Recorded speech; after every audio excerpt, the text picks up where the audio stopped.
sought information for a living. That is to say that ever since he returned from Korea, after having served with the armed forces, he had been working as a private investigator in Montreal. William Hamilton, a rich industrialist, had gotten in touch with him regarding a simple vandalism issue. Nothing to write home about. Not worth hiring a private eye either, just so he can drive for hours on rough roads. But that's how it had always been. The client pays, Carl gets it done.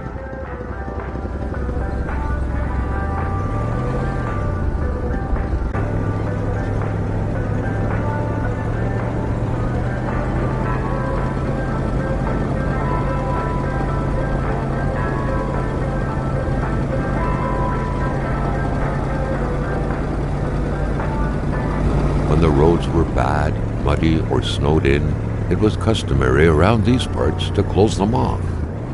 But it was also customary to ignore those signs entirely and drive there anyway.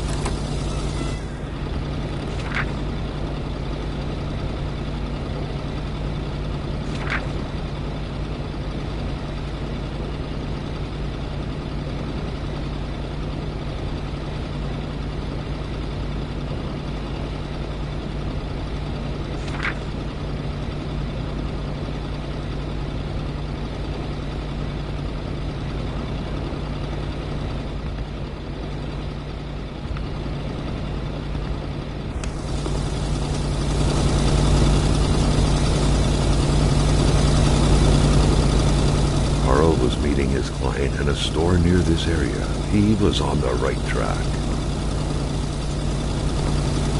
Hamilton never mentioned a road-blocking barrier. Why was it needed here in the back of Beyond? That would, however, be a mystery for another day. Carl had waited long enough for someone to come and raise it. Still not a soul in sight. There was no point in waiting any longer. Carl had to figure this one out by himself.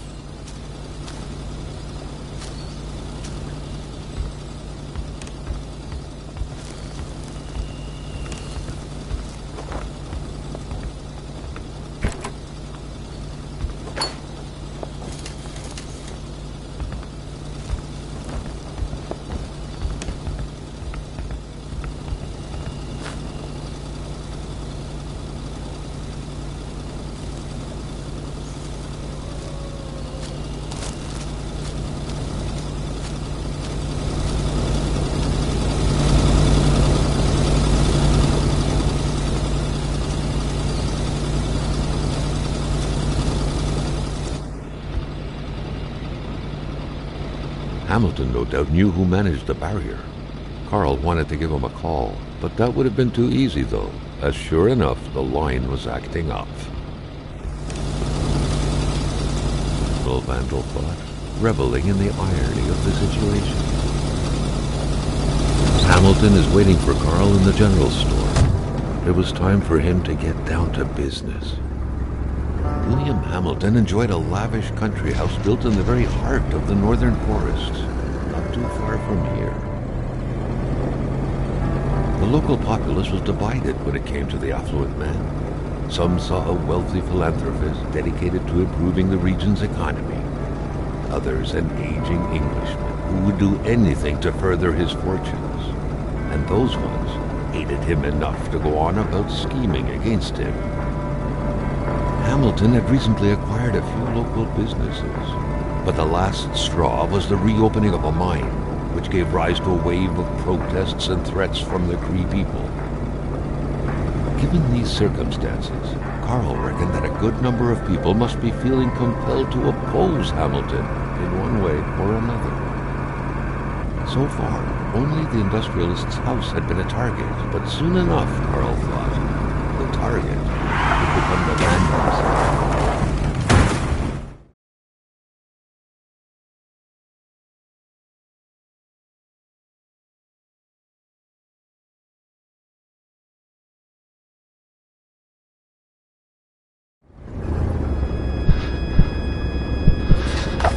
Carl needed to get out of there. The cold and the pain required urgent care.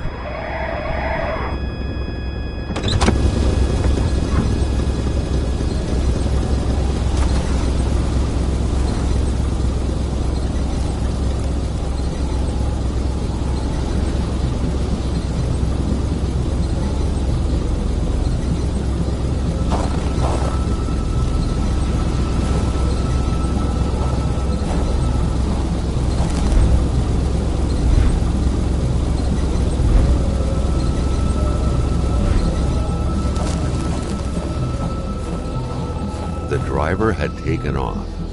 It was still best to check it out and leave nothing to chance. Carl needed help.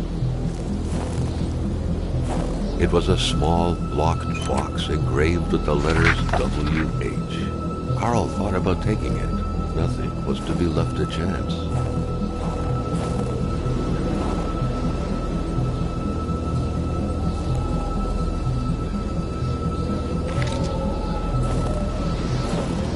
This deep in the country, his last hope was to find an abandoned garage or a farm by the roadside.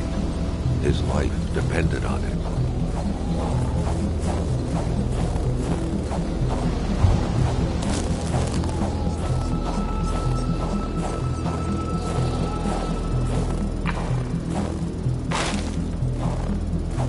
It was so cold. Already Carl did not feel his toes anymore.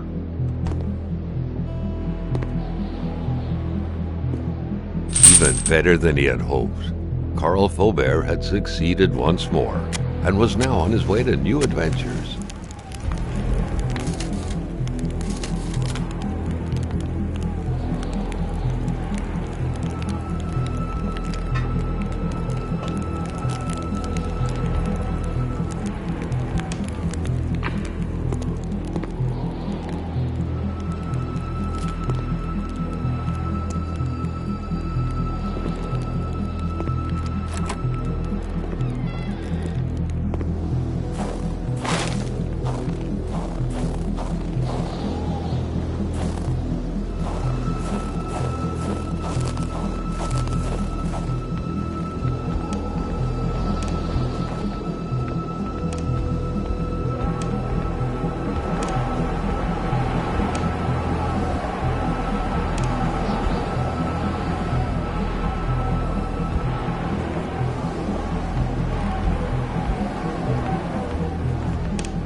Carl, ever diligent in his work, always carried his log on him, in which he scribbled down thoughts and leads alike during the course of his investigations.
The Polaroid, Carl's long-standing and faithful ally, had seen its share of husbands caught red-handed cheating. There's always something out there waiting to be snapped away.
Carl, like many of his contemporaries, felt like he had more trouble breathing when he wasn't smoking.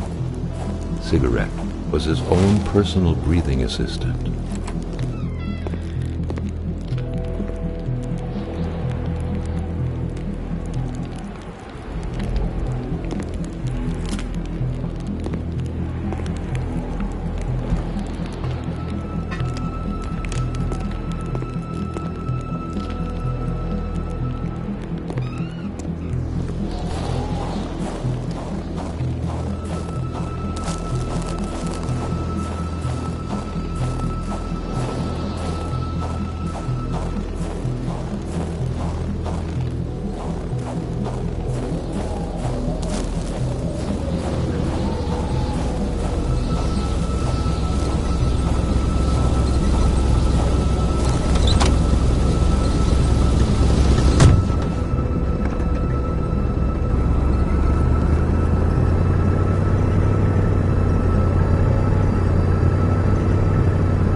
Now wasn't a good time to wander about.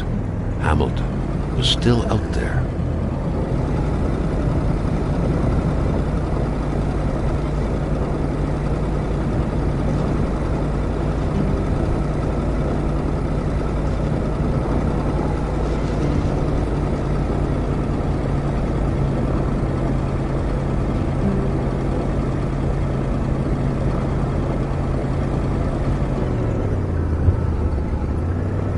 Spread out on a few acres of untouched forest, bellowing caribou, everlasting snow, and undefiled lakes, the Manistan region was no tourist hub. It was said to have been populated for millennia by Cree people, and ever since the industrial era, by the metal mining industry.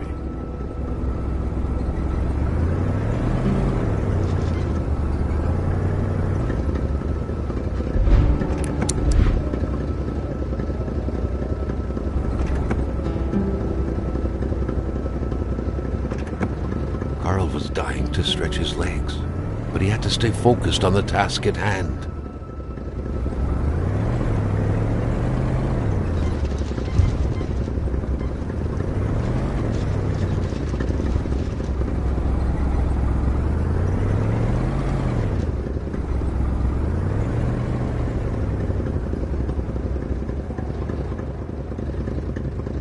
Carl's military training had made him a very punctual man.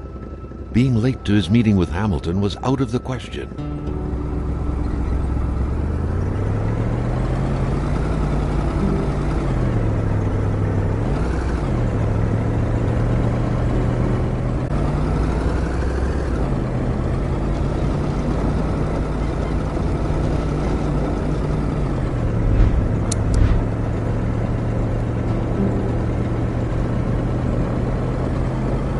Jean-Luc Bédard had without a doubt been the closest man in the village to William Hamilton, otherwise known as Uncle Willie.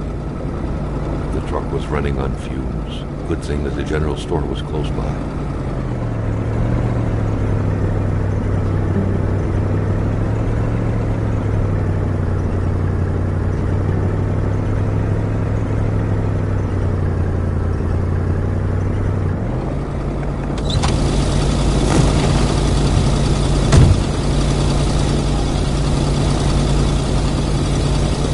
Surrender their divine nectar so easily. In all likelihood, they had to be switched on from inside the store.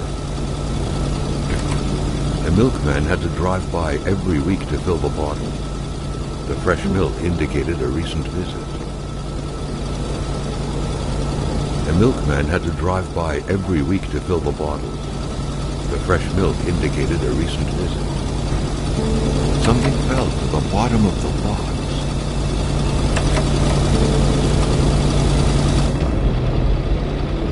Carl had no trouble recognizing his employer. He had been killed. There was no need to be a detective to figure that out.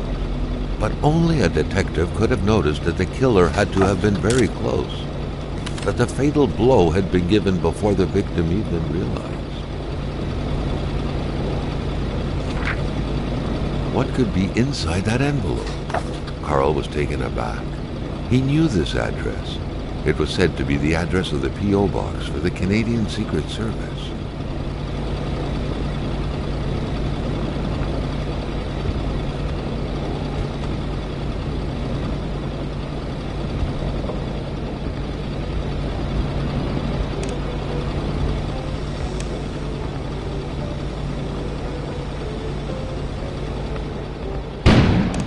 An explosion suddenly occurred outside.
The note explained that the garage and the store couldn't be supplied with electricity at the same time.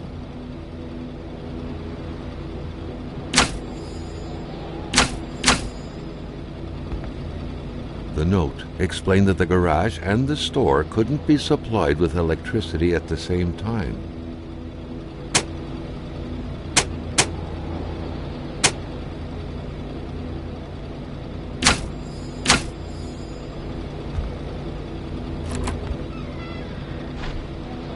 Maintaining his composure, Carl recalled something from his military training.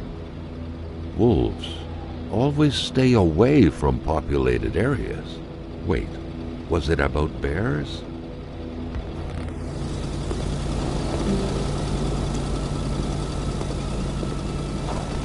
Carl was used to strange phenomena, but a chunk of ice like this, as if an iceberg came out of the ground, that was a first. Prince? Carl found a surprise at every turn. Was the camera faulty, or was it a possible lead?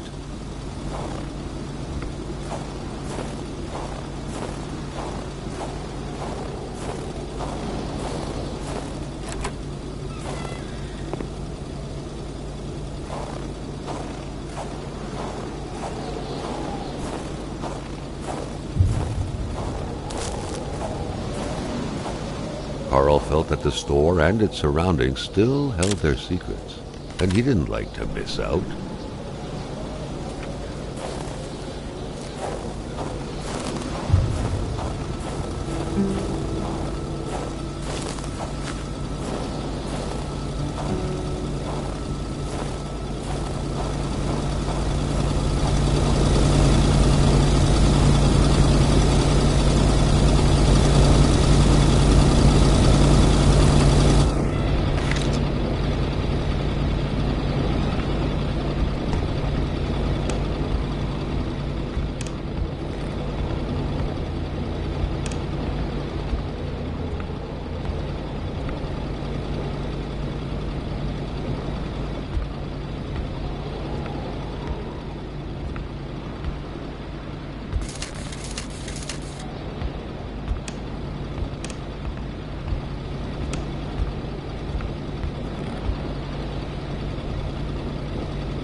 According to that log, it seemed like the whole village owed some money to the general store. Carl was far more interested in the bunch of nearby addresses he had just gotten his hands on, though.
The snowstorm pummeled everything in its path. Carl was not surprised when he heard no tone. Carl knew that Gilles Lachance was in charge of the general store. That made him one of Hamilton's employees. A very angry employee, as Carl could plainly see.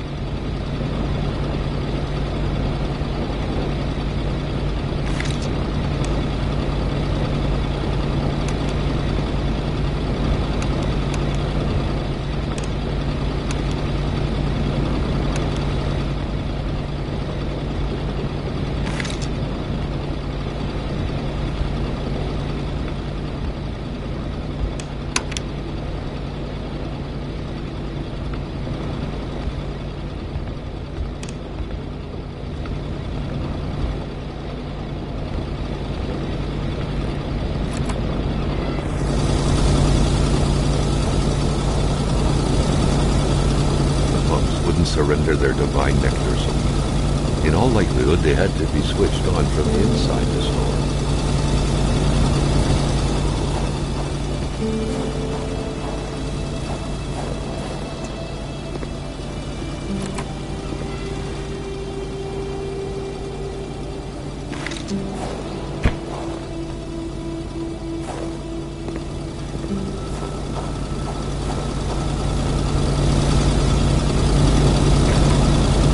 Murder weapon. What was that doing there, Carl wondered. Hamilton must have been determined to keep some information secret to post this key. Shame he got unlucky. Everything made sense now. Poor Hamilton's denunciation was interrupted, and he figured it would be best to lock everything up and send the key to his correspondent, who would receive the box later on. Clever, but not enough. That's what happens to ordinary people playing spy.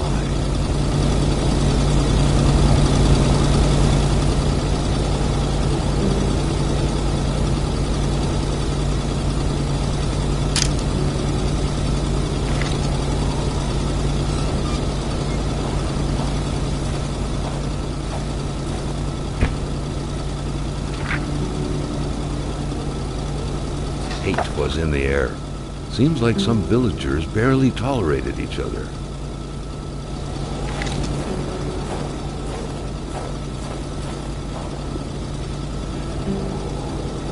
Carl was no electrician, but he could identify a wiring problem when he saw one.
The note explained that the garage and the store couldn't be supplied with electricity at the same time.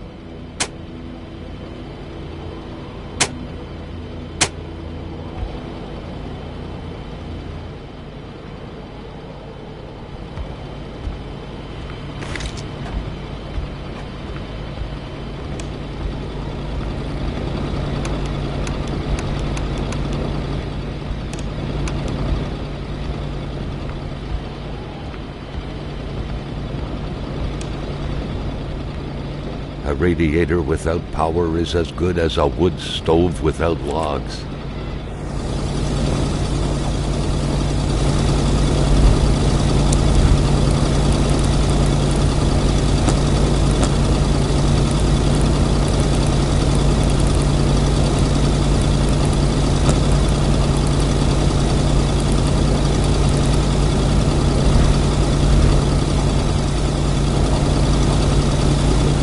Surrender their divine nectar so easily. In all likelihood, they had to be switched on from inside the store.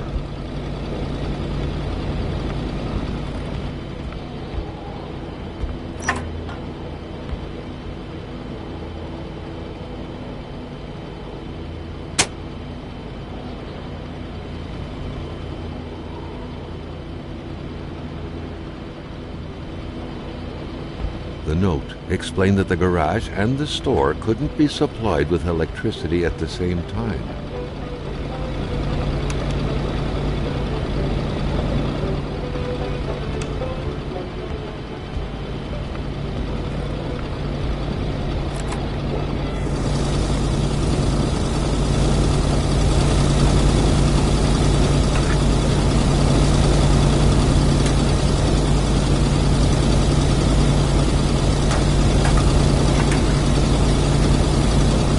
Carl knew straight away where to find the infuriated Gilles Lachance. Any good investigation would have to start there.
Carl wondered what the hell could that thing be.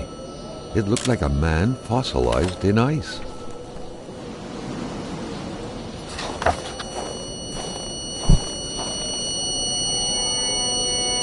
All of a sudden, Carl felt like he was pulled inside a world of dreams, a cold, unknown dimension. Somehow, self-control was slipping from his grasp.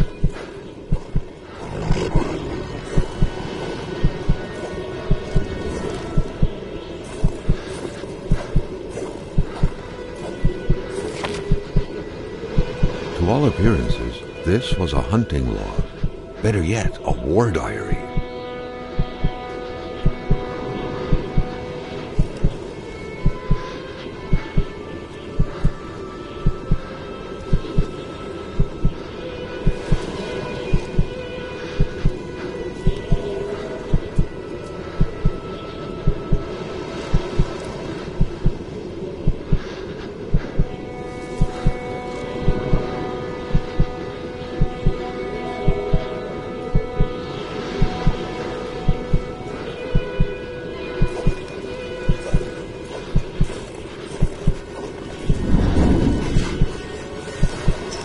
What could these engraved numbers mean? A fresh path suddenly appeared before Carl.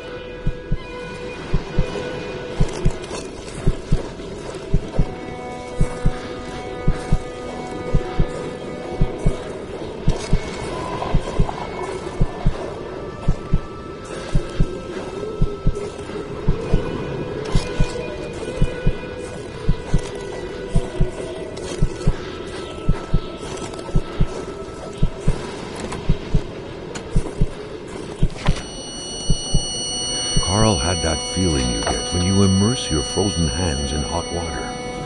What happened? Now at least he knew who the unfortunate man petrified in ice was. Gilles Lachance, the general store's manager himself.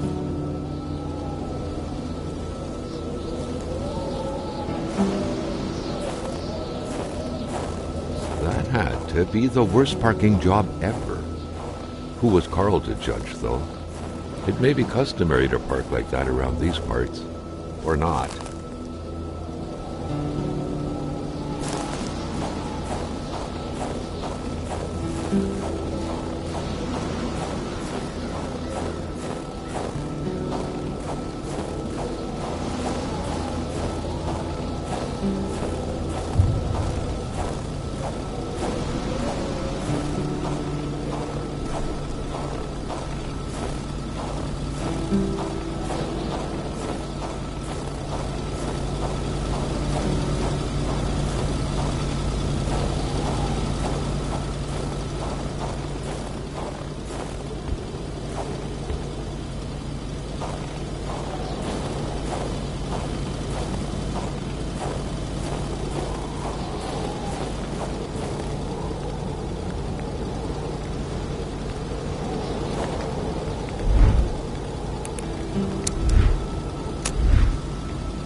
There should be a law forbidding doctors from falling sick.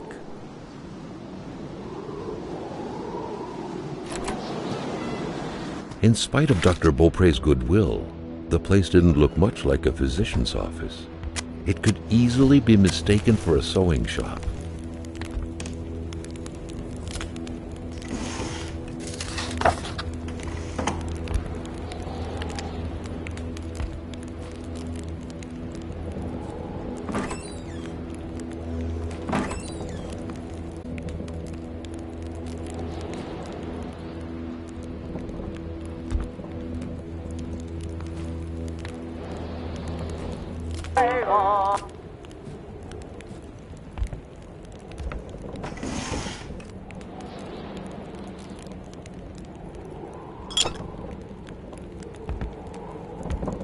Carl got the trembles as he imagined the excruciating pain that kind of scalpel could no doubt inflict.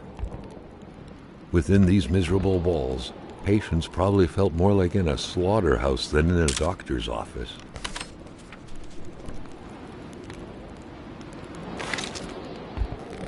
The good doctor, flanked by his beautiful spouse.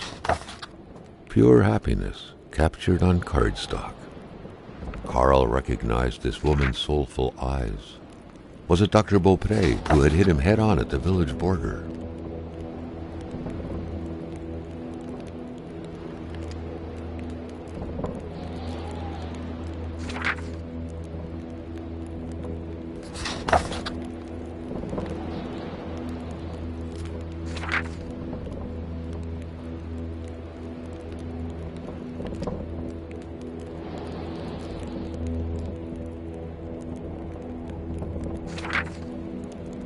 There was no doubt that the doctor and Hamilton knew each other very well. Doctors used light-reflecting frontal mirrors to look inside the patient's cavities. That was a bit unsettling, but back then it was pretty much always the case with medicine. Dr. Beaupré had done his medical studies quite far from here. He was surely one of the first students out of the new campus to settle on the mountainside. A communist manifesto. Only a few years ago, this type of allegiance meant prison time. And even at present, the Western world was very wary of the Soviet threat. Why would the doctor own such a book? Nobody kills a rich patient to start a revolution. It didn't make any sense. He had to dig deeper still to understand. Luckily, that was Carl Faubert's specialty.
A chamber pot. Fortunately for Carl, inspecting it wouldn't further this particular investigation.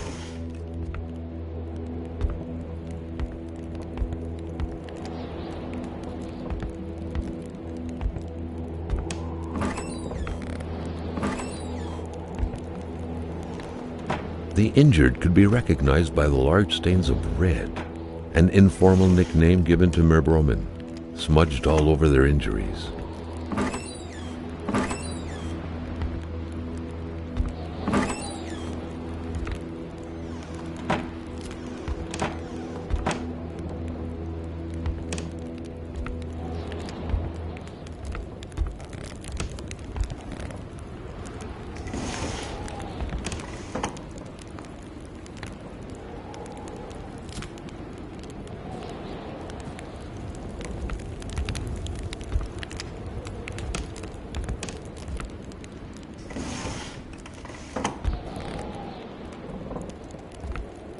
Carl got the trembles as he imagined the excruciating pain that kind of scalpel could no doubt inflict.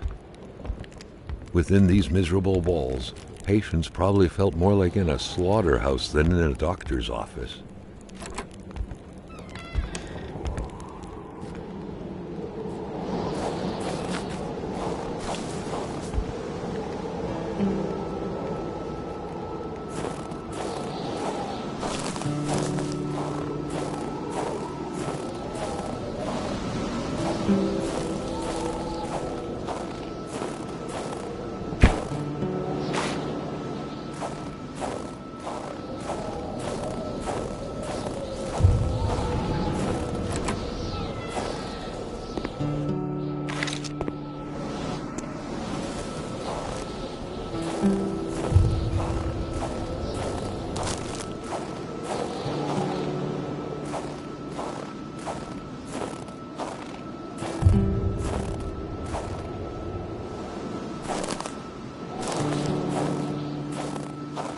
Carl felt like he knew the doctor now.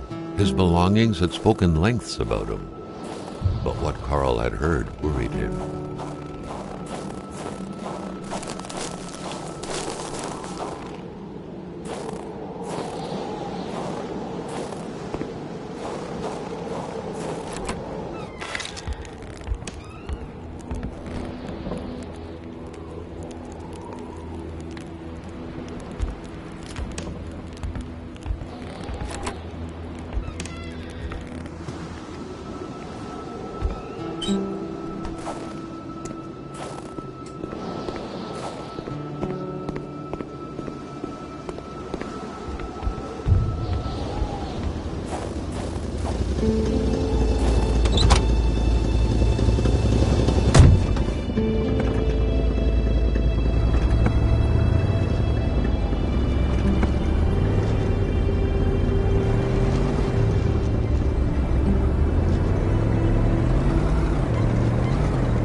Oh, mon bonhomme!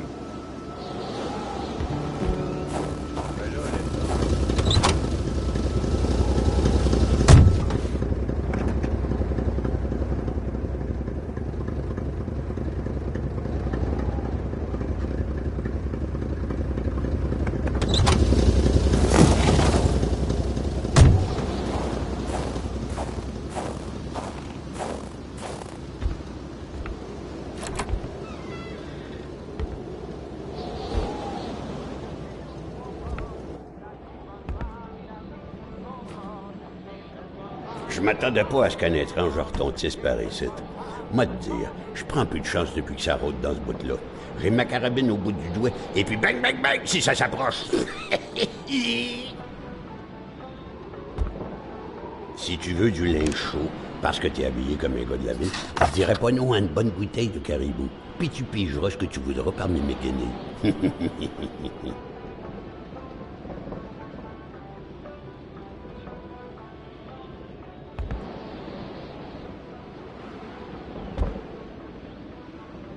C'est vrai, le jeune, que tu te promènes quasiment en bobette. Une bonne police, ça te ferait pas de tort. Mais je vais te dire une chose, dans ton coin de pays comme par ici, on n'a rien sans rien. Il est où, mon caribou?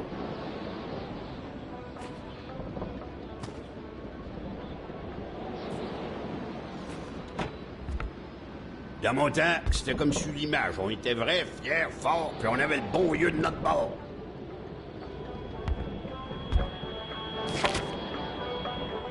Vois-tu le livre, là? C'est le Wendigo. Ouais, le Wendigo. Un guerrier qui devient un loup pour se venger de sa grosse peine. Et...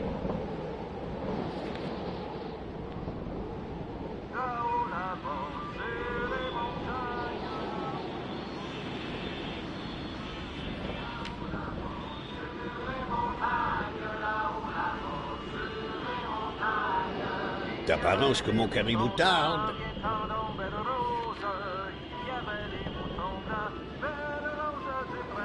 Gomme-moi la belle rose de la tulipe, qui se donne au yob sur le mercredi des cendres. C'est-tu pas effrayant, cette histoire-là? Ah, c'est encore beau. Tout ce qui est vieilli est bien meilleur.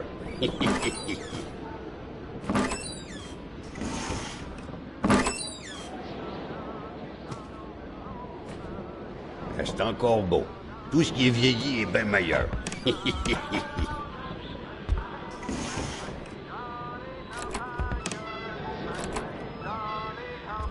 Hé, la Corriveau, Batèche, ça te passe l'envie de te marier, la Corriveau.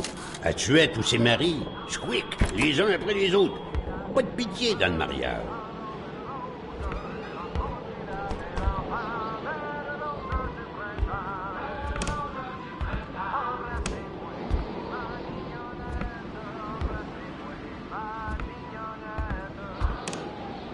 Vois que t'as pas mieux à faire.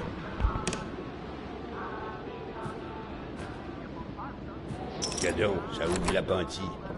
Prends-la, je m'en fous. Perds ton temps dans mes déchets tant que tu rapportes du caribou.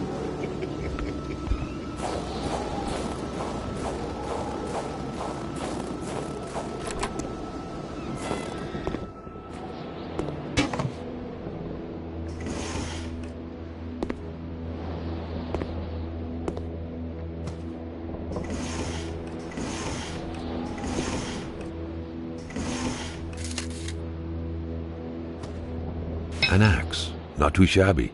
Carl felt he needed to protect himself.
There, Carl had fed his mind, but had forgotten the harsh reality that his body also needed nourishment, especially in the dead of winter.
cold seemed to be more brutal here than anywhere else.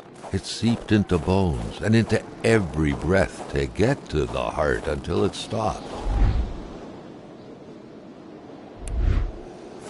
Carl needed to be dressed in warm clothes to survive.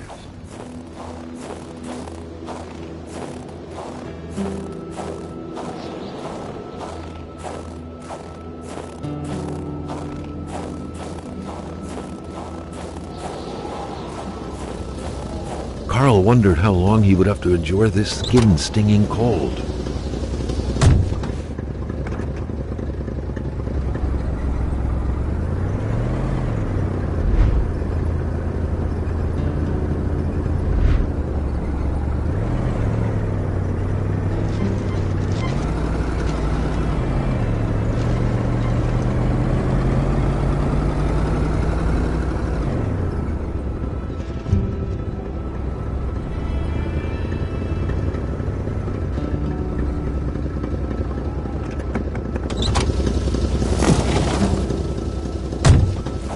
The cold was burning Carl. He would not hold up much longer. He had to warm himself. The place looked more like a pigsty than a house. A heavy stench of curdled milk, cheap alcohol, and boiled cauliflower filled the air.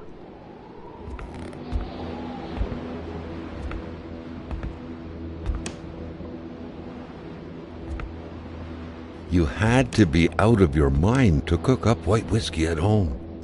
The all-surrounding stench of alcohol alone was probably